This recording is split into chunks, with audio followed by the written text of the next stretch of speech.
Hello. And yeah, welcome back. Yeah, that fits, that fits. So welcome back to Fate Found Note.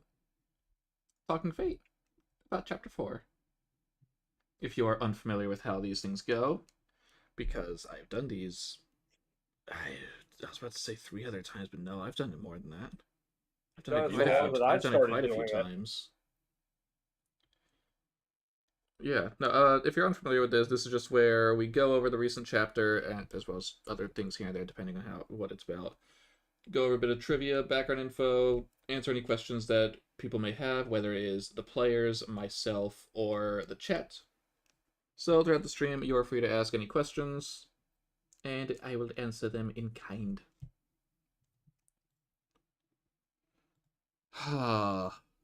Chapter 4.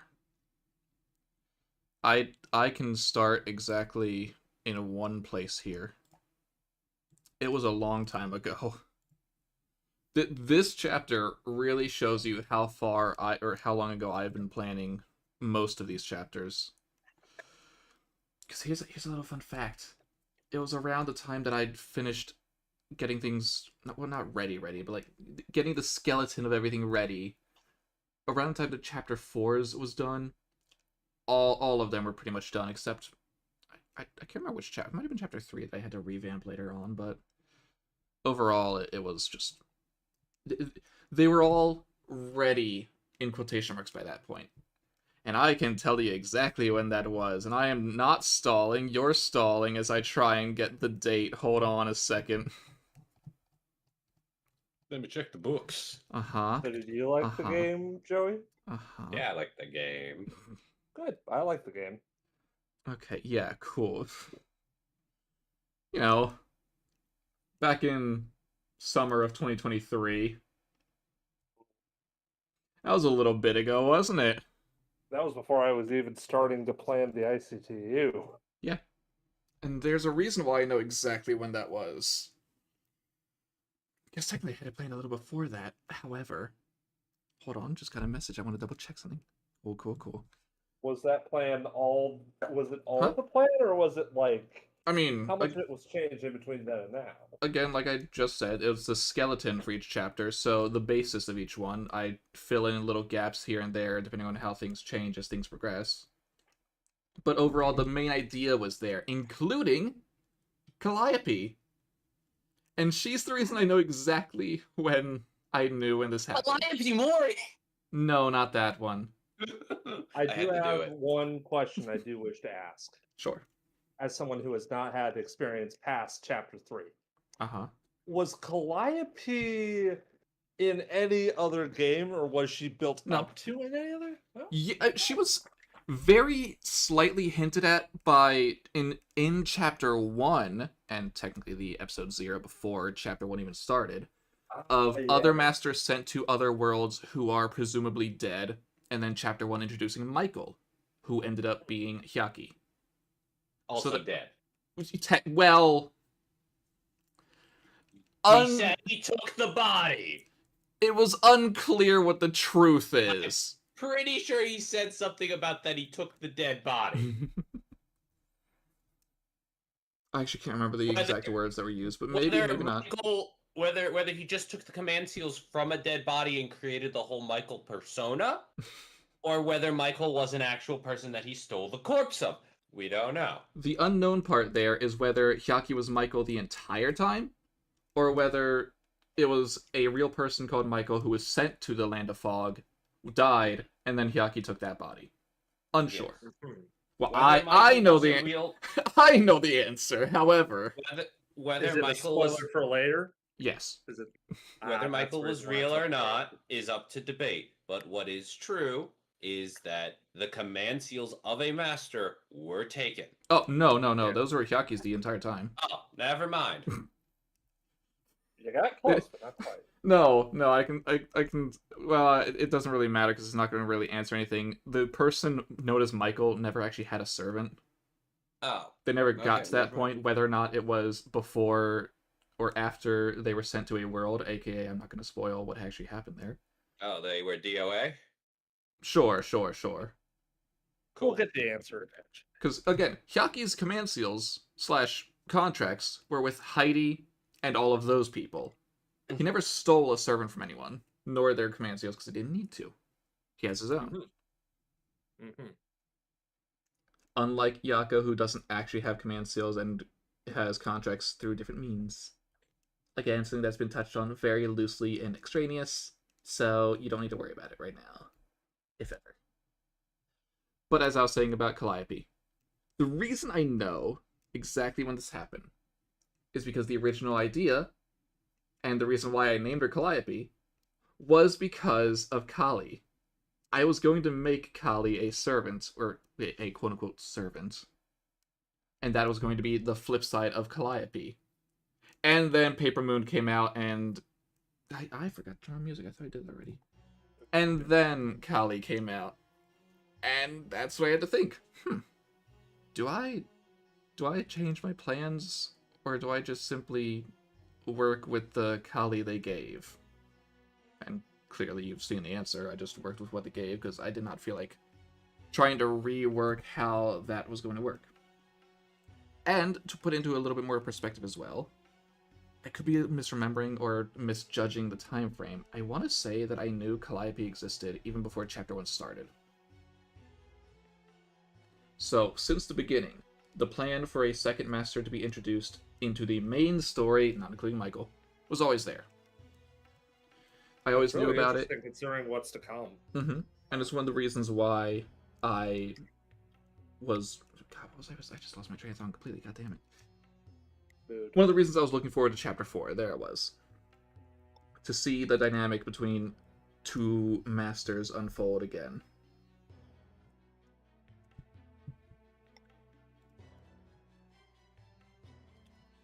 Don't mind my silence, I'm just reading a message. You two can ask any questions you have at the moment, or any little tidbits you feel about Chapter 4.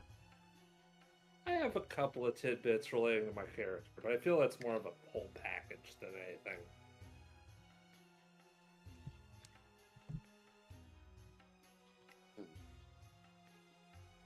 Anything new, Joey? Mr. Wildman, who wishes to fight all. Duryodhana? Yes. Yeah. Was his sister able to do anything, or was she just there? No, she was just there to keep him in line. She was a servant, but a non-combatant. That did remind me. The whole thing with Duryodhana, I think I have the right character. The prince who kind of goes mad. The one who made you all fight each other, yes. Yeah. It felt like there were a lot of... Okay, I think the thing is that there were a lot of red herrings for what it could be. It could have been Duryodhana doing some bullshit. It could have been Rasputin planning. It could have been the Buddha. And while I do wish that we could have punched the Buddha more in the face, I do kind of appreciate how it's like, surprise, he's doing nothing. Yeah. I tried my damnedest. You beat ass, absolutely. I Really? hauled ass. Yeah. I guess that's... Very interesting dynamic between everyone. Oh, very, very unique dynamics between this party. Not a bad one. I would say it's a really good party. Really good player dynamics. I 100% like playing Devadatta more than I like playing Gods. You like being evil? It's my first legitimate evil character, and he was surprisingly more complex than I anticipated. I thought that I would end up a little bit. I know this probably wouldn't have worked. I'd have to have pulled many strings. I legitimately was wondering if he would try to become the ultimate one, so he could rub it in Buddha's face. No, I'm sorry. Only one character could do that. I know. I'd be stealing your thunder effectively from last time, but also, like, I don't know. Still, I think he got a pretty... He had a good arc. If Devadatta were to have become the ultimate one, he would have had to die. Yeah, he would have been slapped for more of it, like last time. And I think the ending he got was far better than death. I mean, it's still death, but, you know. He kind of accidentally achieved Nirvana. In Nirvana. I mean, no one's there to witness it, so no one knows. Mm. If a man achieves nirvana and nobody's just around to see it, did he Do really? they really go away? Yeah. But speaking of the Ultimate Ones, this one was actually a bit different from the previous three. Oh yeah, but for sure. Up until now, each Ultimate One was placed inside of a servant, or I can get away with saying that, a servant host. The first time, it was within Walpurgis. And was technically with the party the entire time, even if they didn't know it. However, that one was still unhatched and never fully formed. Hence, the cocoon. Chapter 2 was inside of... I mean, this one just hopped around a lot. Uesugi, Typhon... Except Typhon never really got their hands on it. Ieyasu, Tokugawa. It got around. And that was the whole point, in order to create what it ended up becoming, an incomplete, unfinished shogun. It made sort of it added to the whole vibe of it's a mad world kind of stuff where everybody's just going around in circles chasing each other.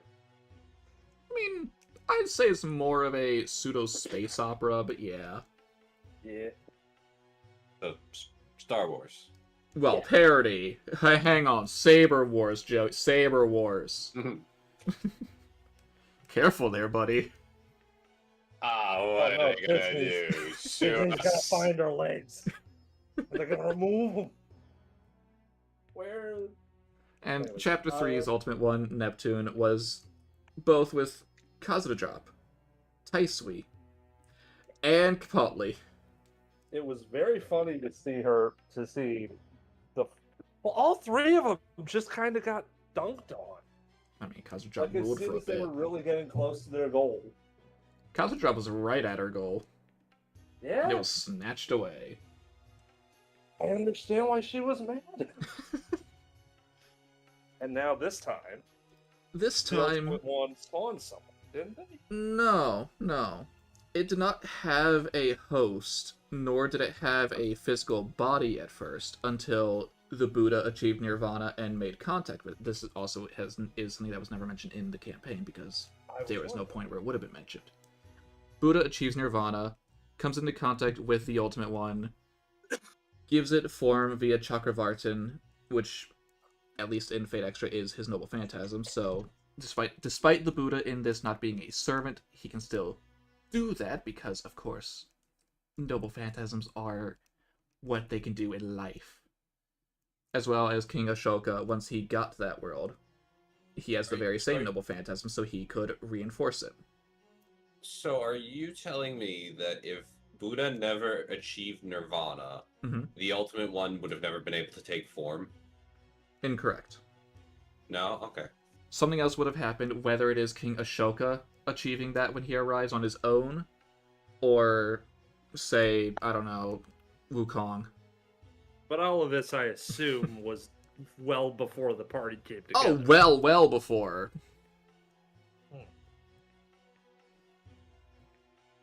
That makes sense.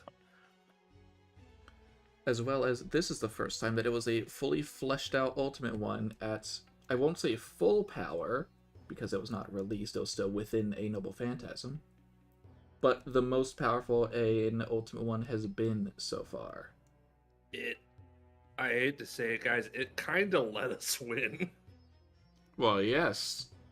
Raul But let also you it was win. because of, Raoul and Moriarty kind of being super important to the plot. Okay, I would love to touch on those two. Joey, which If one do I'm you want me to rushing do you first? into it- Moriarty or Raul? One's more emotional, the other feels like it was a long time coming. Which do you feel? Well, I have more connection to Moriarty since I won't be voicing him anymore for the side things. No, of course Oh not, you no, how can't. terrible. Alright, just as a quick recap, those of you who have not watched anything prior to Final Note for some reason, Moriarty appeared in the latter half of Six Zenith, He took on the guise of Sherlock Holmes in the great city of Akihabara. I don't actually think it was called the Great City, but I'm going with it anyway. Ku was president for some reason. That's not correct. He was actually king. I'm not sure why I said president. I just ran with it after I said it the first time. There's a lot of coups lately. Gee, there's one, really, but I wonder why. But he went with the party to Avalon, played a big part. It also ended up being that Merrim's technical servant, aide, whatever you'd want to call him, was the other half of that, James Moriarty. After the whole Cath Palug fight at the very end, the two became one. Him, Merrim, etc. started at Osbru, da-da-da-da-da. You know the drill from there, because Final Note, you can sort of grasp what it is. However, he was the caretaker for Calliope, much like how Sion was the caretaker for Zack. Not to the same extent, of course, because Zack was in far, far, far worse condition when he was first found. But you get the gist that each one was close to one of the two. And the information that Moriarty had is a lot more than you might think. He did not know bit by bit how the events would play out, but he knew that the Ultimate One would be close to them, that Zack would hesitate, that Calliope was alive, and that he would have to sacrifice himself to give the party a chance to win. This information coming from Sion, for the exact same reason why she knew that she would have to leave. Because way back in Extraneous, she got some of the memories from Heidi. And boy, was Heidi told quite a few things that would happen in the future.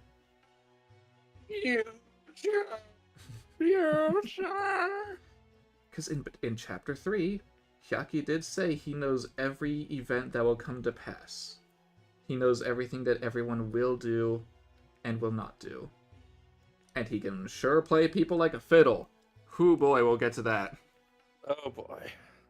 Not here, though. No, I don't mean the stream, just in general. We'll get to how he plays people. Oh boy. Capaldi will have the last laugh in the end. Maybe. I care not. Now, is this because people believe that this is how things are going to go, like Sion and Moriarty playing into his hands and doing what he believes them to do, so that they end up doing these things? Or are these truly the only ways for things to progress in the way that they actually want? It's tough to really say. Because these are things Heidi has been told, not things Sion learned directly from Hyaki's memory. Because that would have been a very bad thing if Sion had ever done that. Oh yes. Would that have been a kaboom? It would have been a mental kaboom. Yeah, a kaboom. Uh-huh. The amount of info that guy has is, more than one person should. Which makes a lot of sense considering what Hyaki is, but that's not too important here. Oh, It's neither here nor there. No. You like them. So, Moriarty going through, knew certain events, of course not the exact details. He wouldn't have known, oh, Duryodhana is going to attack us and do this or that. Or, oh, Calliope actually believes she is Kali right now and has summoned the beast Kamazots. Huh. Those things he did not know. He also did not know specifically that it was Raoul who would make Zack hesitate. he did have theories that he was the ultimate Yes. one. I remember that much. He had theories because he had this information that he couldn't share. Because, of course, if he were to tell Zack or Callie, hey, I know a lot of things that are going to happen because me and Sion have information from your mortal enemy. We're on your side, though. That might cause a bit of doubt, you know? So, the most that the two of them could do... Because, also, I just want to clarify this. Sion had told Moriarty even before Callie was sent to this world. So, both of them knew that these things would happen, and that these two would be the ones far, far before. But they still have to send all those other people out. Yes. Because if no one else gets sent, then... Well, the only reason Zack was ever sent is because he was the final one. Yes. If they send Zack first, he will be heavily unprepared because others are being prepped before him. Mm-hmm. And they also technically didn't tell CL or Meram. Mm-hmm. Mm-hmm. Also, I'm gonna say it right now. Not everyone's dying. Not everyone. Don't you worry, CL fans. Oh no. Or Meram fans, all two of you. I know you exist. Hey, 2 is a lot of people. More than 1. Yeah. If there even are two. And I'm one of them, I think. It's kind of interesting, honestly, because for a strong while, Devadatta was trying to push Moriarty out of the place he was trying to get out of, Mhm. and then take that place. Because he realized he would be a powerful asset before he realized, oh, he's just a scared boy. Well, fuck. And that is also why Moriarty was more than willing to make that promise of, if I hurt that kid, I will die. I promise you that. Because he knew he would have to hurt that kid after that point, and that he would have to die for it. Which is very interesting, because that brings us to Raoul. It does. Oh boy. Alright, first of all, Raoul, the inspiration for him. He is what I added later to Chapter 4. At first, he was not going to be there. I had an idea for something like that, but I was unsure what chapter I really wanted to put it in. And then, and this is probably only one of the few times I'm actually going to say something like this, because it doesn't actually happen that often, where I got inspiration from a music artist. Really? So, for those of you who know Mealy, singer/group who, I wish I could remember the singer's actual name, but the group who did Goblin Slayer's openings. They do a few other things here and there. I was supposed to say Type Moon. God. Limbus Company. A few of their songs. Stuff like that. Library of Ruina, they do songs for those. I don't know them, but I will start listening. One song in particular, Hero, that came out around the time that I was prepping things in Chapter 3 still, but I was thinking about Chapter 4. The song Hero, and I listen to it, because of course I do, I like their music. Hi, Bear. So, I listened to the song. A bit. Quite a bit, actually. If I could, I would play it right now, but I do not want to take that risk, so listen to it on your own. Hero by Mealy. It's a good song. And it's where the inspiration for Raoul came from. As well as the idea for how to draw him, but that was... It was not a trace, it was just where I took my inspiration from. Even if it does look similar, it is not exact, and it's also not the design I want to stick with in the end. Which is why, mainly, he has just the red hair and not the glowing hair. But that is where the idea of someone who believes them to be a hero, knows they can't be, they are their biggest fan, they are their biggest enemy. That is what Raoul was to himself. In a world of heroes and villains, he was the ultimate villain, knew this, but did not want that fate, knowing that Zack was the hero, and knowing that Zack would have to defeat him. Which is why he was crashing out so hard when Zack was fucking up. That's why he wanted to paint Callie as the villain. Because if Callie's the villain of this world and not Raoul, then if the hero beats her, then he doesn't have to fight me. But that doesn't solve why the hero is fighting to begin with. Yes. Mm-hmm. Which is why it is very impactful that towards the end of that fight, Moriarty, since his noble phantasm turns everyone evil, technically, it gives... The mechanics of it is it makes everyone of the evil alignment, so I decided to flavor that this time as the trait of hero and villain is gone, everyone is exactly the same. And that is why it mattered so much. Up until then, everyone was the hero, and he was the unstoppable villain. and I'm going to say he. I'm going to call Raul the Ultimate One, even though by technicality he is not. He is a personality created from the Ultimate One by Ashoka and Buddha. I have a question about that. Can it wait until I finish this? Certainly. Okay. So, the invincible villain against all of the heroes, only able to be beaten once the rule of heroes and villains is broken down by Moriarty. Because at that point, it is simply Raul versus everyone else. It is Chakravartin versus everyone. That is all it ends up being. And that is also why Moriarty and Raul can have that little final heart-to-heart.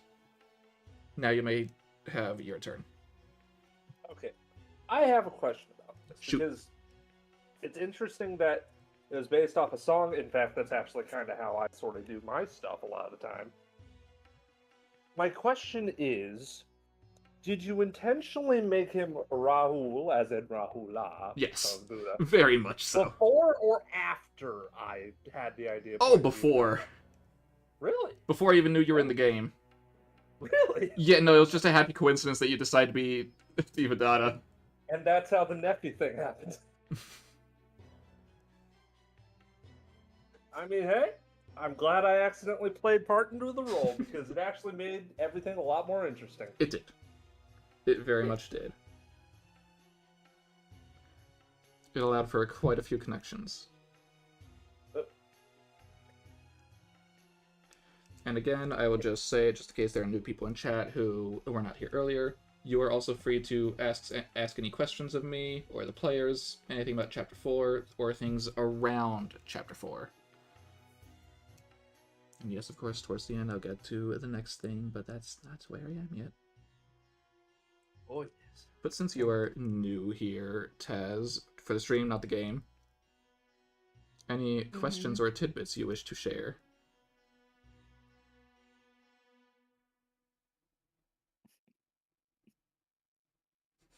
Sorry, I have a bowl of cereal. I'll wait. I cannot think of any questions at the moment. As for statement, clearly I was one of the best players because I didn't even get knocked down to double digits. Does that make Joey the worst You player? also No, wait, barely no, not moved. Joey. That would make No, that Argos the makes- worst player. That makes Argos. Joey couldn't be downed. He got Not close. easily. I never went. Close I, does not I, mean was, down. I should have been killed twice, Yeah. He fought two but I got enemies. to pop back up because barbarian. Yeah. Skylar asked you to go down, Joey said no. Hey, I was waiting to actually die to use my respawn mechanic, but I didn't I get know. to use it. It's a little disappointing. That sounds I like a suppose you I did problem, sport Joe, right, 'cause considering I you kept yourself down. Barely got killed. Roll from getting down. I also just, real quick, want to share my initial notes, because I write a little blurb about, like, who's going to be in each chapter and what's going to happen. I just want to share a single sentence within what I have down for Chapter 4, the Shangri-La reality. Mm-hmm. Buddha do thing. Buddha Buddha did do thing. That was my Buddha only do- note for the Buddha at first. Buddha do thing. Devadatta no like. Well, I mean, this was before I knew you were going to be Devadatta. This was before I knew what any of you were going to be. That is also true. This is just, like, my initial ideas for the chapters, which, of course, has to be before I pitch them to you. I'm surprised the Buddha didn't. He kind of just played a Technically- Fire Lord role where he kind of was in the background for most of it, except for the tail end. Yeah? Technically, Everyone kept talking about him. before You before shut you up. decided that these would be how the worlds would work, and when it was just going to be the original way we were going to do the streams, where we were all going to just roll for servants and everything. Yeah. This was Connell was the original character. I guess you are technically right. You just didn't know where you're going to put him after that. Yeah. Because you had scrapped him at first once I changed how it was going to work. And you're like, oh, well, this isn't going to fit here. Yeah. But he was the original idea, because originally we all had rolled for servants. Yeah, and I got I do Avenger, remember that. and I really wanted to be a horse. So there's 2 characters you have reused for this game, Joey. Yes. Connell Oh, and It wasn't Yuri. reused technically. Unscrapped. Well, he was never really. He was. This is what we were doing. I'm like, okay, I can't use him here, and then we found out the other one, so I'm going to You use him take here. them I don't off think the he shelf. ever got. He was never really scrapped because I didn't really have a build for him either. Yeah. It was just the. Shell hilarious. Yeah, because there was your backup character in Extraneous, Yuri, and then Connell for the original design for Final Note. Yeah. Yes. And now we have the hiccups. It's great. Aw, man. I'm not really going to go over a lot of the other things in here because it's either things that happened, things that barely matter, or people who I cut out, because that does happen. Or spoilers, because I do have a bit more in here about what Rasputin was supposed to do. However, I split that off and moved it somewhere else. Yeah, I do see where there are a little bit of things in hindsight, but in the moment, it was really hard to notice that there were some loose ends. Well, I mean, everything has a loose end because this isn't the whole end of the story. It's just a part of the chapter. Yeah. Sure, Chapter 4 has closed and its story is finished, but Final Note has left loose ends in there to go into Chapter 5, Chapter 6, Chapter 7. As well as the 2 interludes. Yes, I think this is the first time I'm going to be confirming that there are 2 interlude chapters. There are? Wow.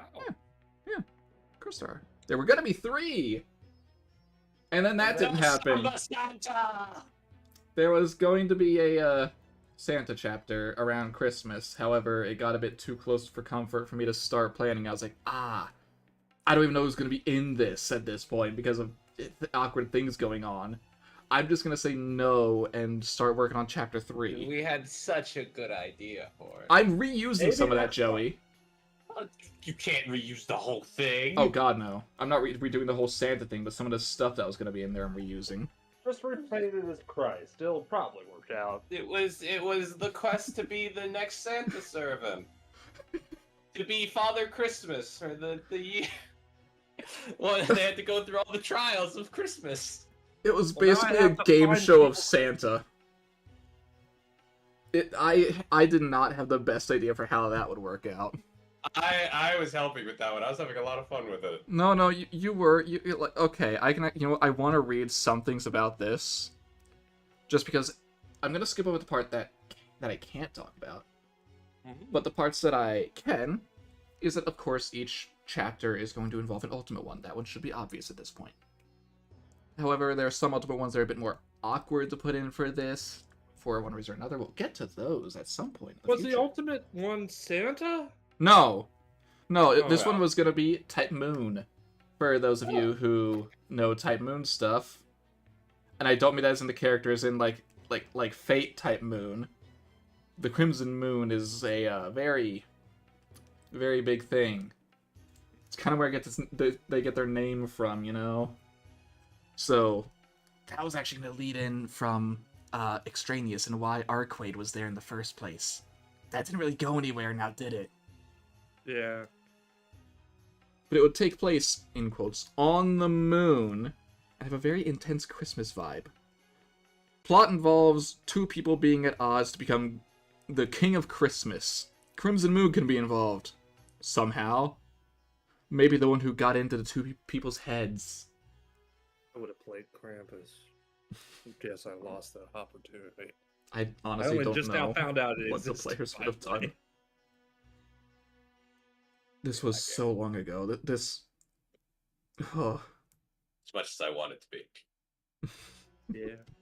I don't think it would have gone as well as I would have wanted. I did not have the best idea for it.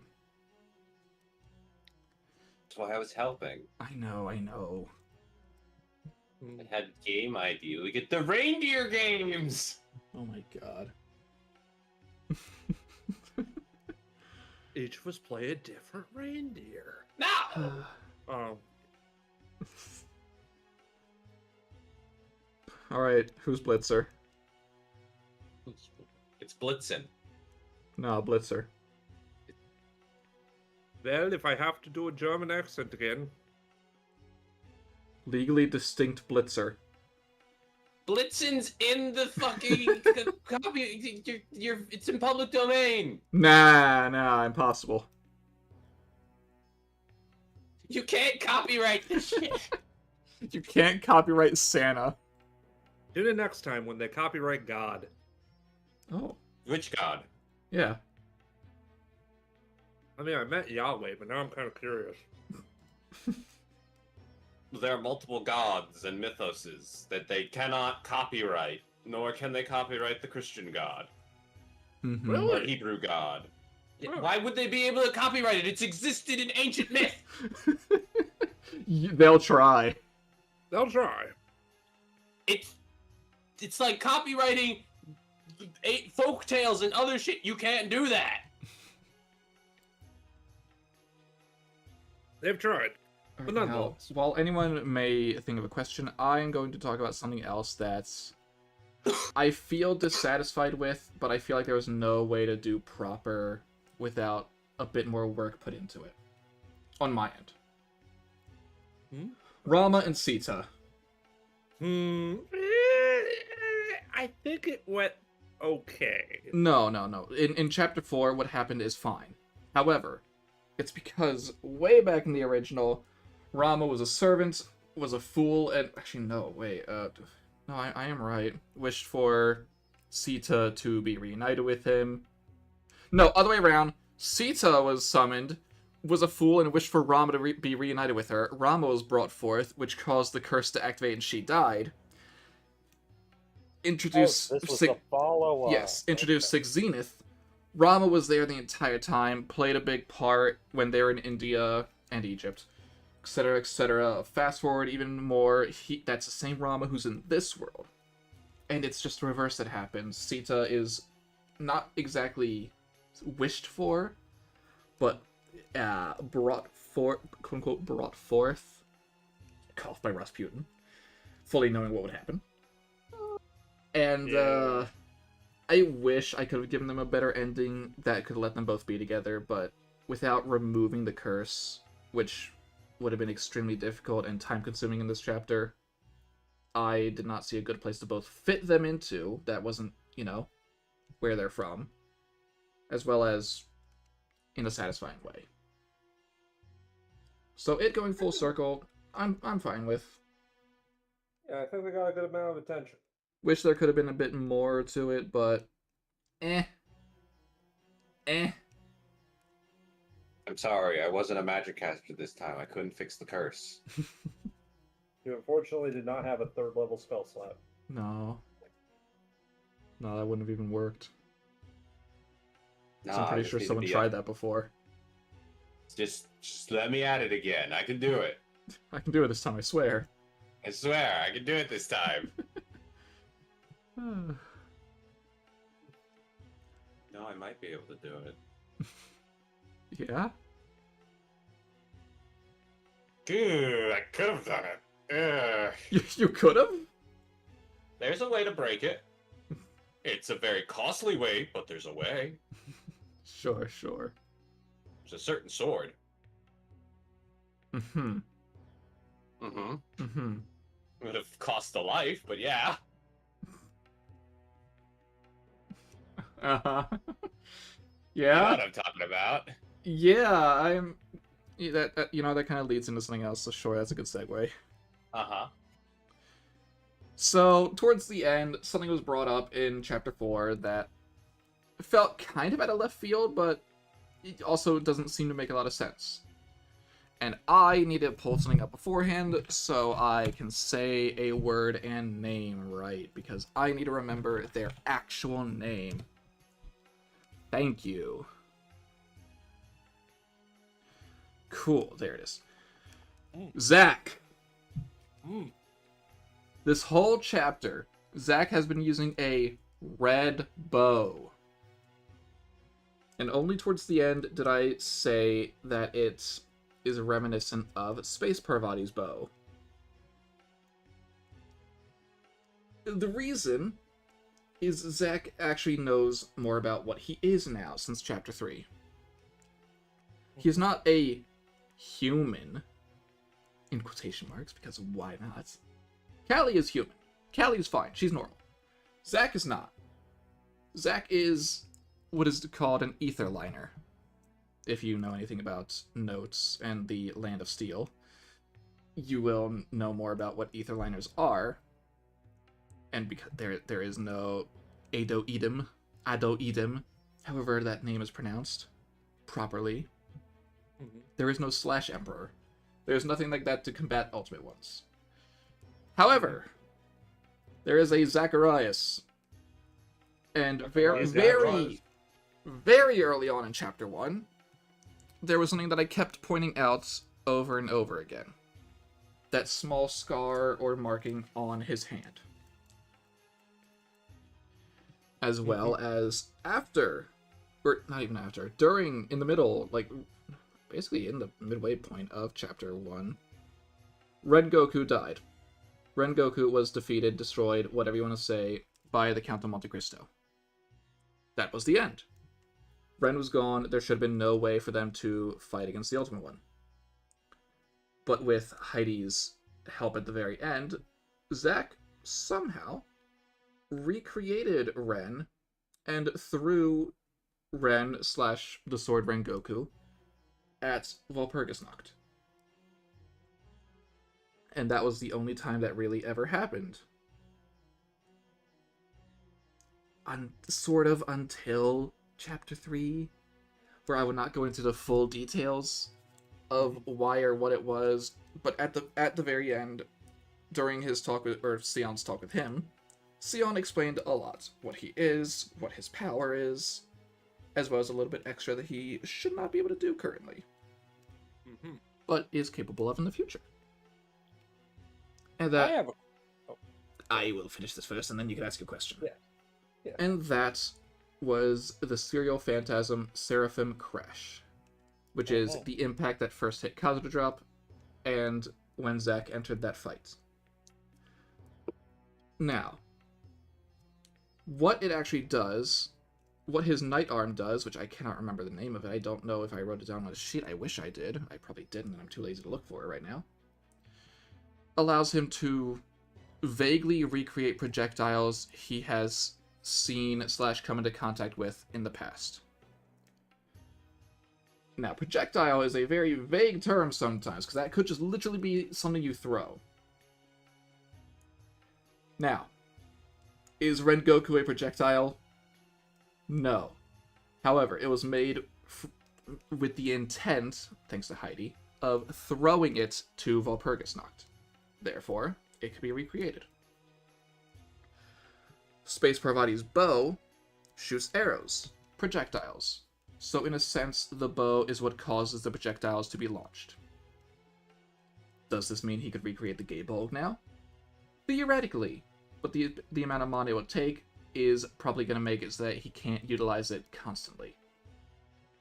Maybe now and again, maybe if he's at full power, but it would very much drain him. If he's what? It's on a ley line. Yes. If he has some form of extra assistance, possibly he could recreate the Gay Bulg. It would not be at the same power as the original. Ren is the only special case of Ren is Ren, therefore Ren is at Ren's full power. Space Parvati's bow is not at full power, and Seraphim Crash is technically unrelated to this, but it is still very much a part of Zack's powers. So that is why he suddenly is able to summon a bow in these chapters. He knows what he's capable of now, and he is slowly learning and gaining that power for himself. Now, you are free to go, Klooch. Oh, I wish to merely ask a question. As someone who does not know Fate, if this is a spoiler for the future of the game, even though it's well known to the Fate people... I will say, what I've just talked about with the ether liners and all that, that is not technically Fate. That is Type Moon, but it is not Fate. That is Notes. Okay. But I was going to ask, is it that, did he be transformed into this? No. Was he born as this? Or is he a simulation of an original Zack? So I will give a brief rundown of what Notes actually is, A very brief synopsis that is going to not cover any of the material in there, not because of spoilers, just because it's not important here. Okay, But it takes place 3,000 years in the future of modern day. 3,000, Okay. 1,000? Gosh, that's 1,000 years in the future. Yes, no, 1,000. And that, fun fact, Six Zenith was also 1,000 years in the future from modern day, so that's why it can line up as well as it does. And that is when the quote-unquote promise time comes, when all of the Ultimate Ones arrive on Earth to remove the life for the Earth's dying wish of death, while the life there has continued to live, aka humans living past the time that they should. And Etherliners are not neo-humans, but like they're... Oh god, how do I phrase this in a good way? Because Etherliners are a subsect and a rarer version of liners. They are like humans. They can be called neo-humans from evolving in the Land of Steel after the initial events of Notes, which is a very short story and barely has many details, but it is important for stuff. Not here, but in general for Type Moon things. Notes is important. Ultimate Ones, all that. Yes. Or whatever. Not Orc. Wrong one. Never appears in that. Even though it should, probably. Whatever. Liners are like a neo-human. Etherliners are like a more powerful version of liners. And Zack is an Etherliner. A rarer version of a liner. While Callie is still a human... think of it as just mutation, basically. That's an easy way to think about it. Zack is a mutated human born of other liners. He is... I want to say I said before he was a second-generation liner. I can't really remember. I know I thought about it in my head, but I don't remember the actual answer. Because there are still humans alive during Notes. Regular humans. They are just rarer. And Callie just happens to be one of those. Well, also all life is rare, so... Well, Zack is the extremely rare Etherliner. So in a way, they are both special, just on opposite ends of the spectrum. If I did not answer your question, then... I think he did perfectly enough. Cool. That's actually kind of interesting, because then that asks the question, why is he from the present day? He is from Final Notes present day, which is 100 years after the events of Six Zenith. Gotcha. Which are 1,000 years after modern age. So 1100 time wise. Good long bit away. Oh yeah. It's in like the year 3000 something. God, does it say what year it happened? Not really. I do not know. Nah. A-Ray! Sorry, that's completely different, but I remember the name I was trying to think of earlier. It's not actually important at all. I was like, that's not a year. No, it's a type of life form that humans created. Ah. That is a name I was trying to think of for a while, but it's not... Again, not important here, because A-Rays have never appeared in Final Note, so... However, it is where I got the name Fate Final Note, because it's based off of notes for the Ultimate Ones. Haha, little nudge nudge. Now, this is where I am going to transition to future things. So, if there are any more final things you'd like to say about Chapter 4, or any final questions regarding it, and this goes for chat too, speak now or forever hold your peace.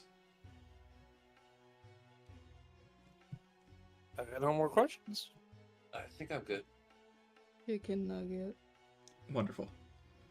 I am going to just wait a second just in case... In case chat is going to say anything, but if not... Chat. Then- Okay. What comes next? Well, that would be what I have, for the longest time, been calling Chapter 4.5. Or its technical official title, as it will be called on streams, Interlude 1. It would have been Interlude 2, but since that never happened, it is Interlude 1. And it is kind of similar to Extraneous, where it's not necessary to the main story, hence it is an interlude, but it is very important for the character. Because the focus this time is not Zack, but Callie. This is the chapter to give Callie a little bit of a catch-up, if you will call it that. A little bit of reminding and eventfulness to get her up to speed, both on the events that have happened in the past, as well as to get her up to speed to be able to assist Zack and the others from now on. Because let's be honest, she was out of commission for a while. She needs a little bit of something. So, I'm not going to spoil too much about who appears, who doesn't, what the player characters are, what they aren't, but I mean, it would be very funny as a surprise, as much as it would be to reveal it. no. But Alright. this is a dream created for Calliope. In other words, it's going to take place barely within any time between chapters 4 and 5.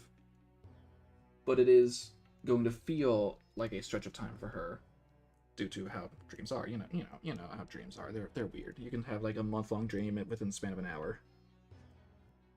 Ah, so the Fae. Sure, pretty much, yeah.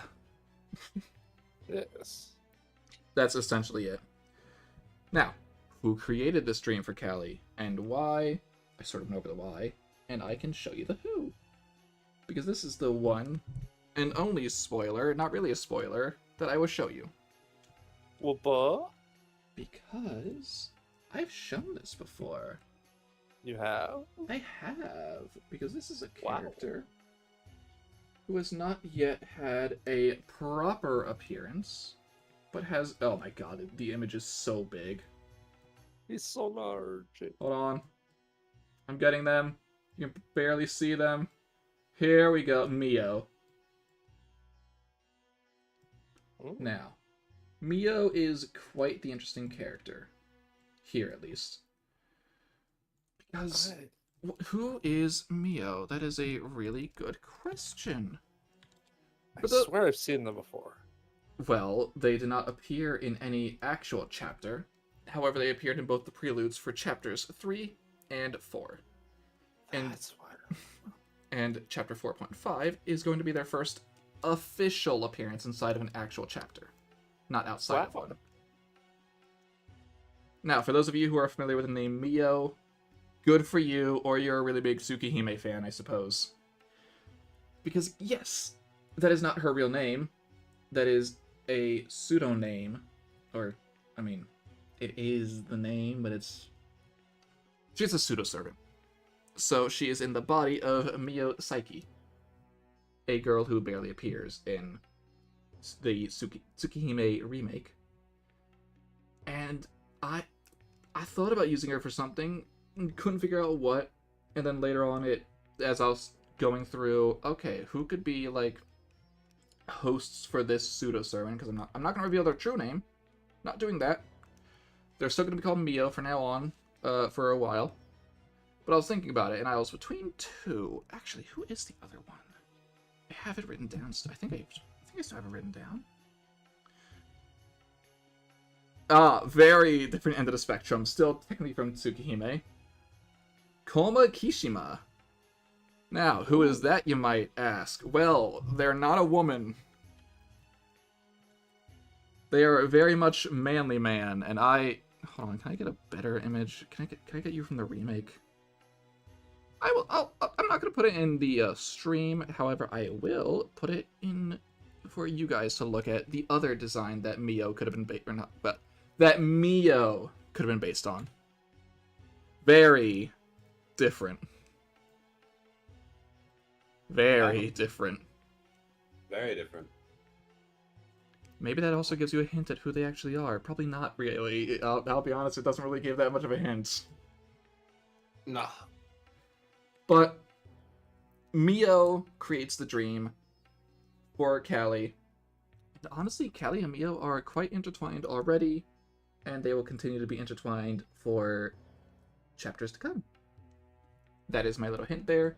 I'm not going to show off anyone else who may or may not appear, because honestly, and I mean this, NPC-wise, because, of course, showing away the players, there are no new characters in this interlude. In terms of There new isn't. characters, there are 0.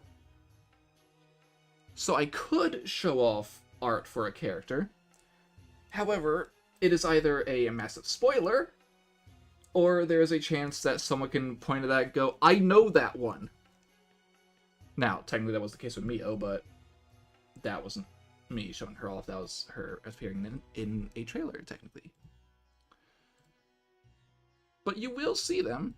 You will see everyone in this chapter, and it's smaller. It's an interlude. It's not a full chapter, so it may feel a bit more streamlined. It might end up being a bit shorter. I'm assuming, just rough ball, it's gonna be about 6 sessions, same as chapter 3. It might go a little longer depending on how things go, but I'm assuming 6 sessions. Maybe not. Unsure. But yeah, we'll see how it goes. Callie, it'll get her up to speed, both in terms of the history of the 16th world and on how to help Zack. And then we'll get into the real part 2 of Final Note. Because chapters 5, 6, and 7, oh boy! You are in for a ride from that point on, because things ramp up. I bet they do. Interlude 1 is really, really the calm before the storm. Because things are going to get very serious very quickly after a point. So enjoy it while you can. I'm excited for both. Any final thoughts? Any final statements from anyone, whether it's you 3 or chat? Do the game. Oh, sorry. You first, Tess. I just said no. Well, I said, well, I need to say. Mm-hmm. Anything, Joven? No, I don't think I have anything. Then I only have one other thing to say. Yes, I still think Chapter 4 is S rank. Yippee! Okay. I do. Look, I had to say it somewhere, okay? Yeah. The ending did stick, in my opinion, at least enough for me to keep it up there. Was it it stuck the landing enough that I cried? Just a little bit. a single tear ran down your face? Yes. Right when he was walking over the place where Raoul exploded a tree. So, thank you all for watching. Interlude 1 should start sometime in October. I cannot give you an exact date right now, but be on the lookout for that. Little things maybe here and there sprinkled to hold you over. I am unsure of how things are going because we are really busy in the background right now. Interlude 1 is finished. It is ready. It is good to go. I'm just waiting until things are ready elsewhere. Giving myself a bit of time to make sure that things are as they should be. Yeah. Otherwise, whatever stream you may see later on, unfortunately there's not going to be a stream this week as far as I can tell, but be on the lookout for things. There will still be stuff appearing on the channel here and there. Don't worry, we're still here. Things are happening, etc., etc. Whatever stream we see you at, though, we hope you enjoy. And until then, thank you for watching, and goodbye.